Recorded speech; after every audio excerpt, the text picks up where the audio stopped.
Hi, everyone. Thanks for having us. My name is Abby Adams. I'm a consulting director with Aptitude.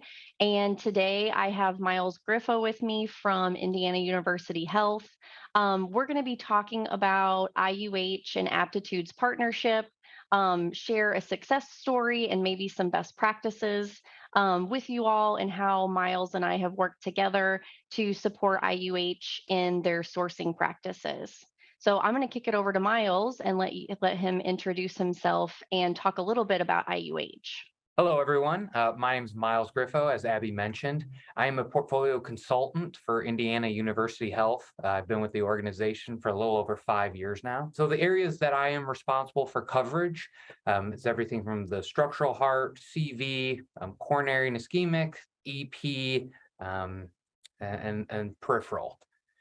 Um, kind of a little bit of roles and responsibility for myself. I am in charge of kind of the strategic sourcing for those service lines, and as well as contracting. So I like to think of myself as the shield for IU Health from a contractual and from a financial perspective. So we're looking for the best product for the best price. A little bit about Indiana University Health.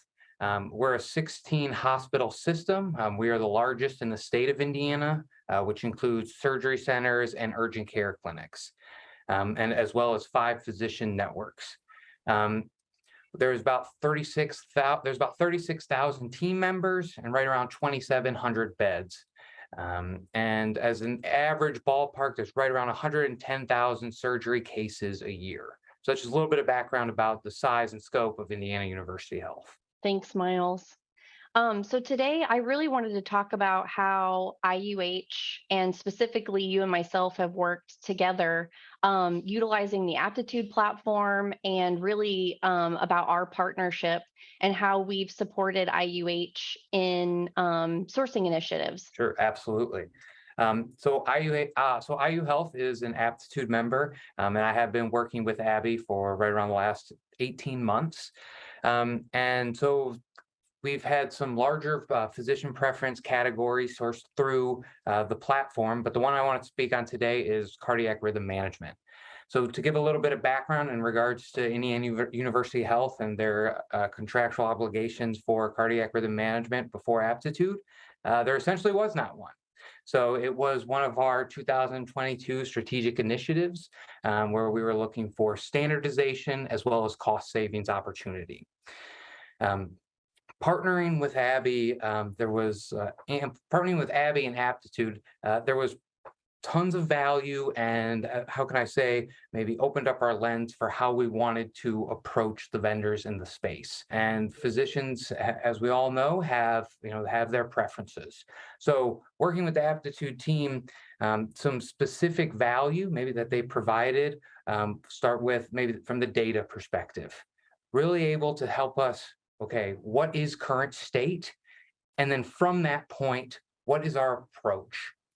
And so that's when Abby was able to bring in some of her subject matter experts and talk about how some of these other larger IDN systems have approached this category. So with that being said, we developed a game plan for what our approach was going to be. We set out an RFP to our 3 primary vendors, and we had them bid at different market share price points.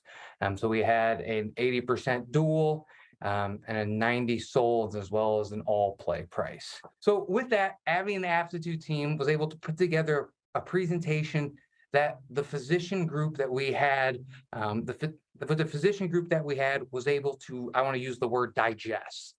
How are we speaking to the physicians? We're not speaking to them at part numbers. We're not speaking to them at larger price points. We're speaking to them at what are the categories that we're specifically looking at. Are we looking at our loop recorders? Are we looking at our CRTDs, our CRTPs, our cans, our wires? What are we looking at? And that's what Abby and the Aptitude team was able to accomplish. Put together a slide deck and take the proposal from the vendors and then help IU Health cascade that message to the physician so that they were able to drive and form a decision. So we were able to standardize down to 2 vendors, while in turn being able to save a significant amount of money for the system. I think you make a great point there, Miles, around physician engagement and taking that data and putting it in a format that is easily digestible for the physicians and is relatable for them. Oftentimes, and I've worked with physicians in the past and managed physician practices. So, a lot of the difficulty, I think, in getting your physicians engaged is putting the information in front of them in a way that they understand and that's relative to them. Working together, we were able to tell a story to the physicians that was relatable and made sense to them in referencing their choice of products, the quality and the pricing of the products that is being contracted. And it really increased the buy in and support from the physicians. Well said. And IU Health does have a what we call a physician council. So we do have physician stakeholders that essentially are part of a rhythm disorders council, which is all the cardiac rhythm management service line which what rolls up to. So with that place, we did have an audience, which I know that is very critical. But to your point in regards to, I think with some of IU Health's previous initiatives, we were looking at cross files that were 300 to 400 lines and asking physicians to review this at the line level. We were, at again, the data was not consumable, so having them in a format where they can understand, help drive, and essentially be heard. And I think that's what the structure of how you were able to put together how we were able to put together that format was really beneficial. My role as a technology consultant is to support IUH in all of the work that you do through the platform. We typically consider ourselves generalists, and so we have kind of a wider, but maybe not as defined knowledge in all of these different categories. And it is extremely valuable to be able to flex in these subject matter experts who have worked in the OR, who have worked in the cath lab, are very familiar with the products, the cross referencing piece. They can give us guidance on how to have those discussions with the physicians and what kind of clinical considerations you need to take into account and what things are of value to the physicians whenever we're talking about strategy and negotiations with these suppliers. Um, what are the physicians taking into consideration? What's important to them? And to your point, making sure that those physicians are heard and that their input is considered in the overall strategy and the decisions that are made. That's where I think IUH has been extremely successful. They have those physician councils, they have that physician engagement, and Miles and I are the between the data and the analytics and the RFP process and those physicians. One other question that I do want to ask is, we do have a lot of members probably on the call who maybe are new to aptitude, or maybe they're thinking about joining. What kind of advice would you have? One piece of advice that I would have is embrace the tool, right? I think that the tool offers just a wide variety of capability, but something that it's done for me is so the portfolio consultant is we are in charge of a plethora of product lines, and it is almost impossible for myself to be a subject matter expert in every single category. The tool gives me the capability to, okay, we want to look at peripheral stents. Well, I'm not sure who plays in the peripheral stent space. The tool gives you the capability and then provides you that path to say, okay, IU Health, here's your peripheral stent spend, here's the vendors in the space, here is the market share. That may sound like something that may sound simple or simplistic. The having that starting and that launch point, with my experience, is so critical for whether you're going to start an initiative, whether you're going to address an expiring contract, or when you're interacting with a vendor and they're asking you questions that maybe you're just not familiar with. Or if it's a physician that's asking you something for a specific category that you're maybe not familiar with. The tool gives you the capability to quickly identify where is our spend allocating for this specific space. The value behind that is just to me is just it's just unmatched. We do not have anything like that currently with IU Health for how we kind of bucket or kind of how we are lumping or grouping our contracts. So this was something that was incredibly valuable. A lot of our members share that same sentiment. It's very difficult for them to mine that type of information out of their internal systems, out of your purchasing systems, and that's one piece of what Aptitude was built for. And I think one reason that IUH has been so successful in leveraging that tool is advocating for yourself and the rest of your team to take the time to work with your technology consultant to get the training on the platform, to spend time going one on one and sharing screens and walking through those categories, making sure that you guys feel comfortable with where to go in the platform to obtain that information, what information is available, what types of reports are available for you to download. And to your point, that cross referencing piece. So Aptitude houses Vizient's enterprise-wide cross-referencing database, and it is extremely helpful for members to be able to quickly log in and who plays in a space, what cross-references are out there, and what other facilities maybe have evaluated those products as far as their clinical acceptability, and to be able to document your own CQVA analysis in one space is great. And there's so much available to you in within the tool, but it takes time and practice of getting in there and getting used to using it.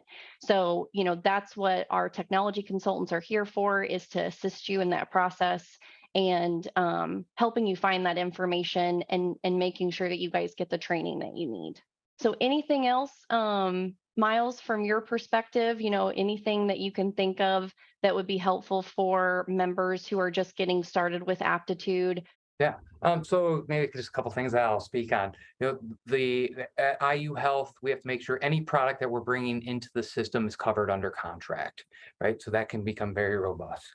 And so utilizing the Aptitude platform, we have now that we have kind of standard terms and conditions built into the Schedule 3 within our template, we're able to expedite that process. We have these standard terms built in with all of these vendors. So that process just flows at a rate that's just probably 5 or 6 times faster than kind of implementing our local and on our local team. Also, the compliance tracking piece has been great. It's something that is a game changer as well. I like to kind of make the joke when I'm in a lot of these negotiations or vendor meetings, I have the tool pulled up. And so I can quickly jump around a bunch from screen to screen. So that's kind of very valuable. A lot of our members tracking compliance internally is extremely difficult. A lot of times it's a manual process. You've got to devote hours on a monthly or quarterly basis to go out and find the information that's pertinent to measuring that compliance. The information that needs to be submitted to the vendors on those compliance forms. And, to your point, the fact that that information is readily available, you can quickly log in and see how you're performing against your contracts. And if you're not compliant, the platform's going to provide you with that level of detail of what's driving that non-compliance so that you can work with your physicians or your purchasing teams to make sure that they're buying those items appropriately and that we can work with you, to identify any compliance concerns, hopefully before the supplier would bring those forward, right? So ideally, that's going to give you a leg up in those types of situations. There's something in regards to the collaboration piece that I think shouldn't go unmentioned. And, I am the owner of my service line, and I am the only individual at IU Health that is responsible for it. So to be able to brainstorm with Abby, and when she brings on her subject matter experts, we're having a dialogue that kind of that's the only way that I'm having the specific dialogue, if that makes sense. We're talking about how are people handling vendor A in this situation? How are people handling, this subcutaneous ICD that only comes from the specific vendor? What's your approach? So the value behind that is also just huge. The collaboration, I think we have so many new approaches that I've been able to share with my team for that kind of that I have learned through Abby and kind of our subject matter experts. I think that's a great point, Miles, because, myself, our subject matter experts in the different fields, we're working with members across the country. in these same categories every day. And so we are also constantly collaborating behind the scenes to share what's been successful in the market, what kind of market trends are we seeing, especially in some of these more difficult categories, some of those niche products like you were talking about. We're helping members across the country develop those strategies. And part of our job is to share that information back with you and let you know what we've seen that's been successful. Obviously, all of the supply chain concerns that have been happening across the world over the last few years. We really see a lot of that developing as it's happening, and we're able to provide that information back to you. It's a partnership, and the more we work together, the more successful we are. Well, Miles, thank you so much for joining us today. I really appreciate you coming on and sharing from your and IUH's perspective how Aptitude has assisted IUH in your sourcing efforts. And we're looking forward to many more years of partnership with IUH and Aptitude. Absolutely. Thank you so much. It was a pleasure to be here today. Thank Thank you. you.